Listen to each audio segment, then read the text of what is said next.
The resurrected fossil from an era long forgotten, the undead entity that would become known as Battle Bones is little more than the bones and consciousness pulled from the prehistoric past by Skeletor. Released as a 2019 San Diego Comic-Con exclusive, the Mega Construx Battle Bones was released with 3 unique reissues of previous Masters of the Universe micro-action figures and 1 new figure exclusive to this set.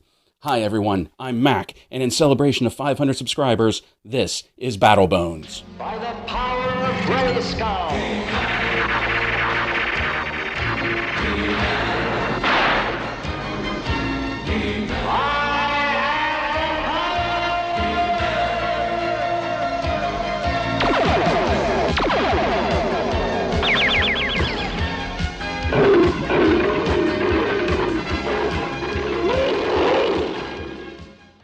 Hi everyone. Yes, I know I've owed you this review for a little over a year now, and it may seem like a cop-out to release it in celebration of 500 subscribers, but what can I say? It seemed like as good a time as any. Every vehicle sold for the original Masters of the Universe line was easily identifiable as to whether it was for the heroic warriors or the evil warriors. Battle Bones was a little ambiguous as to which side it was on. This was mainly due to it being sold not so much as a vehicle, but a collector's carrying case that could hold 12 action figures, along with all of their accessories in its mouth. Some artwork at the time even showed that there were multiple versions of Battle Bones, showing one being ridden by Hiam and friends, and the other mounted by Skeletor's henchmen.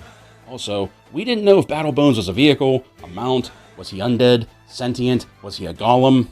It wasn't until his first appearance in the mini-comics that anything was explained about what and who Battle Bones was. In the issue titled Skeletor's Dragon, we see the Lord of Evil unearthing the fossilized remains of a dinosaur and through the use of dark magic, imbued it with new life, but also enslaved it to his control. For much of the issue, Battle Bones was silent, and it wasn't known if the animated Bones had consciousness or not, as he just obeyed Skeletor's commands while the demon rode the animated fossil into battle. It wasn't until the sorceress freed Battle Bones from Skeletor's control and gave him a voice that we learned he was intelligent and was being controlled against his will. We also learned the sad story of his end days, when he and his mate were the last 2 of their kind.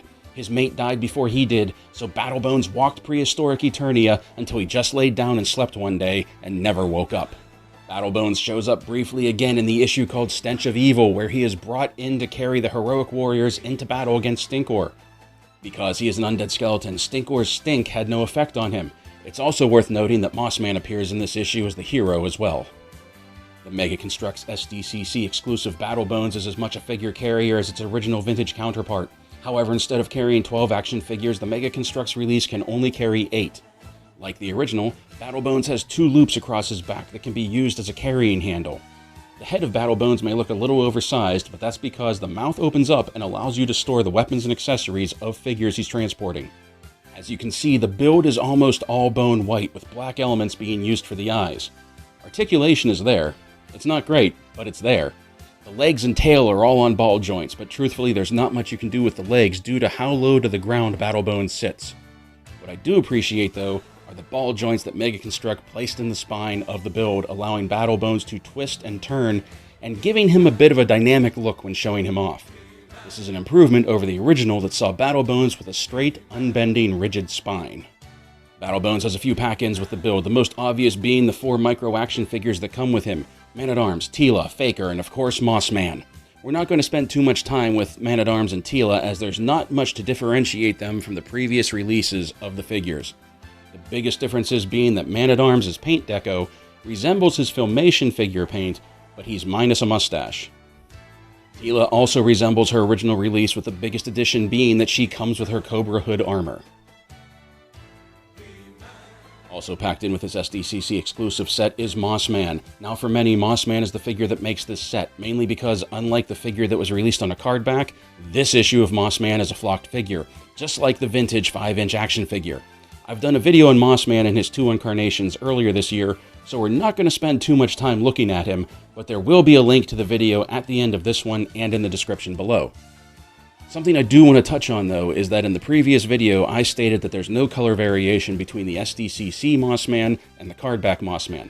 An astute viewer, however, rightfully pointed out something I neglected to mention. There is a minor color variation between the figures, in that the flocked Mossman has a black mouth interior, and the standard issue Mossman has a red mouth interior. The last one we have is Faker, and this reissue is considerably different from his previous release counterpart. Giving him the Terminator treatment, Faker has a lot of battle damage to his mold. His skin is ripped away, revealing the robotic endoskeleton underneath, including part of his metallic skull. His body coloring, as well as his boot and trunks coloring, is on par with his previous release. However, his hair and armor color is swapped, giving him red armor and orange hair. Also in line with his previous release is the computer panel on his chest. I know the reel-to-reel tape reader is incredibly primitive by the standards of today's technology, but for the Masters of the Universe franchise, I feel like it fits perfectly. Along with the 4 micro action figures, Battle Bones also comes with a few other accessories to speak of.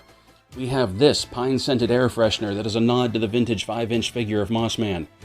The original figure of the 80s had a pine scent to him, and since Mega Construx couldn't bake the scent into this small of a figure the same way that Mattel did, they included this air freshener as a nod to that.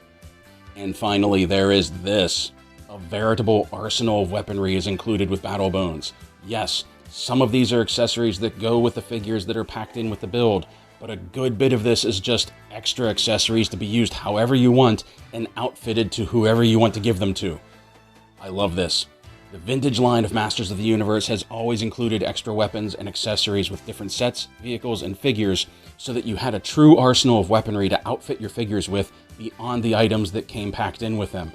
It's great seeing Mega Construx carrying on this tradition with the Masters of the Universe line. As a San Diego Comic-Con exclusive from last year, I don't think I have to tell you it's not an easy feat finding one of these on the market right now at a reasonable price. The lowest I found on eBay recently was around the $80 price mark. I'm not going to tell you this is a must-have item for your collection, especially not at that price point. I will say this though, and I've said it before, I hate exclusives. Toy scalping is becoming a bigger and bigger issue lately, and exclusives like this do nothing but help scalpers. Having said that, I fully realize that I contributed to the problem by buying this myself.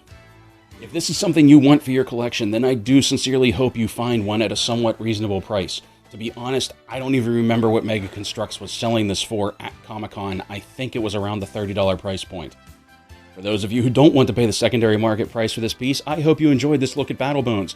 I know this was something that I've owed you for some time now, but celebrating 500 subscribers seemed like the time to do it. Thank you everyone that has subscribed to the channel. Thank you to subscribers new and old alike that have been on this ride with me over the past few years. I appreciate the support and the feedback, and thank you all. Play well, everyone. Stay safe, stay healthy, and as always, thank you 500 for watching.